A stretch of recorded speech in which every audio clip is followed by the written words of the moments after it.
Hey, it's Friday, June 26th, 2026. Grab your coffee, settle in. This is Newspresso. I'm Kavya. And I'm Vikram. We've got politics, money, tech, cricket, and a box office pile up today. So let's just get into it. Okay, this one feels like classic Tamil Nadu political theatre. One taunt, and suddenly everyone is talking about alliances, by-elections, all of it. And this goes back to how personal politics can get there. MK Stalin in Tiruvarur basically pushed back on C. Joseph Vijay's jab by saying he is in the people's hearts, not in the assembly. And he tied that to the welfare schemes carrying his father's name too. Kalaignar Magalir Urimai and Pudumai Pen. That's a very deliberate reminder of legacy. Exactly. What people don't remember is that this isn't just about one speech. The DMK is coming off recent losses and now there's open chatter about whether it should contest without allies. Which would be a huge shift, right? Because Stalin was also praising past coalition partnerships. So there's this tension between old habits and new strategy. There is. And the Vijay factor seems to have sharpened it. TVK and opposition voices are watching the DMK's moves closely, and even small lines are getting read as political signals. And meanwhile, the mood on the ground isn't just personality politics. There are complaints about power cuts, water release from Metro Dam, all of that sitting in the background. That's the thing. The symbolic fight only matters because it sits on top of governance pressure. If there are by-elections, this gets even more interesting. Right, because then it's not just a taunt. It's a test of whether the DMK wants to go alone or with selective partners. Now, the Punjab story is very different in tone. And honestly, it's messy. A viral video, a disputed forensic report, bribery allegations, it's a full political and institutional storm. And it's one of those stories where every faction is already locked into its version. Bhagwan Mann says the clip is fake and part of a conspiracy. Opposition parties, BJP, Congress, Akali Dal, are saying the opposite. They accuse him of engineering a fake forensic report to protect himself. And then there are the arrests in Gurugram, right? 2 men were arrested over an alleged bribery scheme tied to a fabricated report, with 10 lakh reportedly exchanged. Yes, the investigation has widened to include Haryana and Delhi labs, accused of operating without licenses. And Punjab police officials are also under scrutiny. That part is important because it's no longer just about a video. CCTV footage and hotel records are now being used in the probe. The Akal Takht calling it serious changes the temperature too. When Punjab's top 6 spiritual authority asks for transparency, this stops being only a partisan row. And Raghav Chaddha even pushed for Mann's arrest and prosecution under anti-sacrilege laws. That's a very heavy charge. It is, but the government is framing the whole thing as political targeting and saying Mann's welfare work is being attacked. So what comes next is still unclear.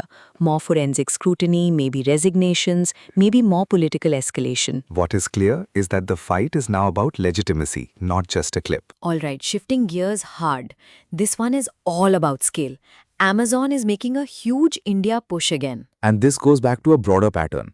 Andy Jassy met Narendra Modi and put a new $13 billion investment on the table through 2030. Which is on top of a much bigger number.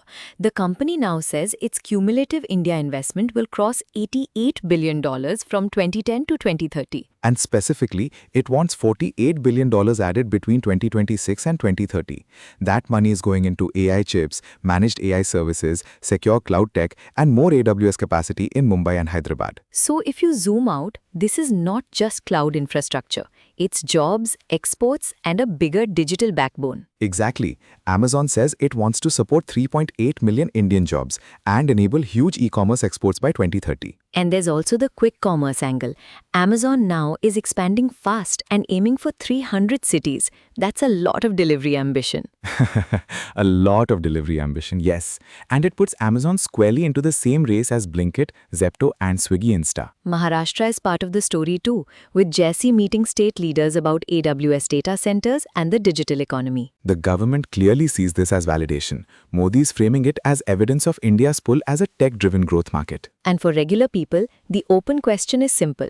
How much of this turns into actual everyday benefit, not just giant investment headlines? The way Amazon is describing this in New Delhi is even sharper. $48 billion in India commitments by 2030, with more than $21 billion for AI and cloud infrastructure. Right. And that means more AWS data centers in Mumbai and Hyderabad, plus more capacity for startups, enterprises, and government programs. What people don't remember is how strategic India has become for these companies. It's not just a market, it's a place to build infrastructure. And Amazon is tying that to the growth of engineers, the digital economy, and the idea that India can be a hub for AI development. Modi welcomed it as confidence in India's youth and future jobs.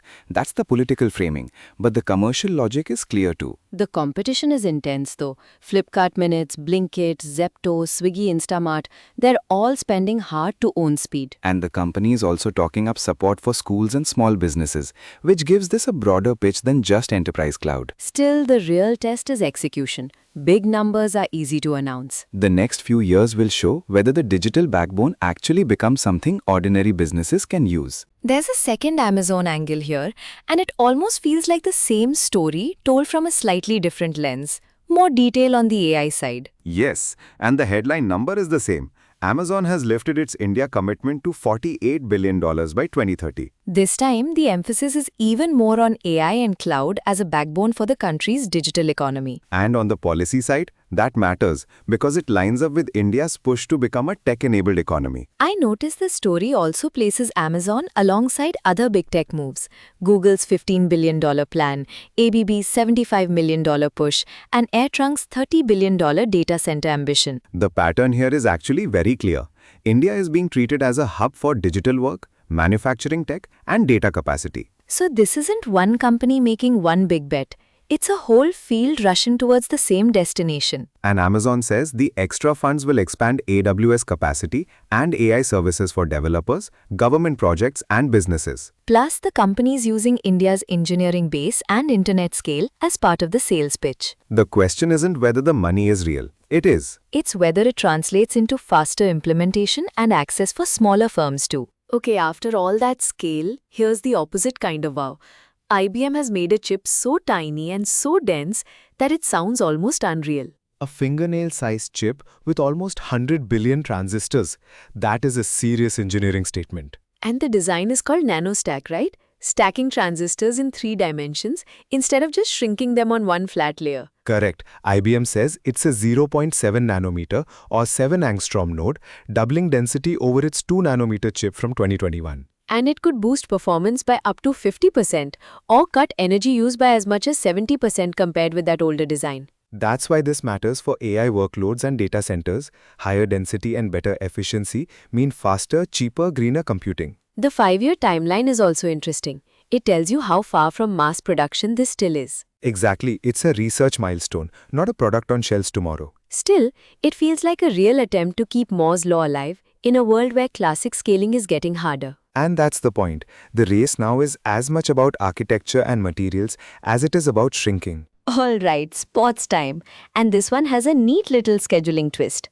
The India Island T20Is are being moved earlier so they don't clash with the women's game. Yes, both matches start at 6 p.m. IST, an hour earlier than usual, so they don't overlap with Harmanpreet Kaur's crucial Women's World Cup clash. I like that they made space for both.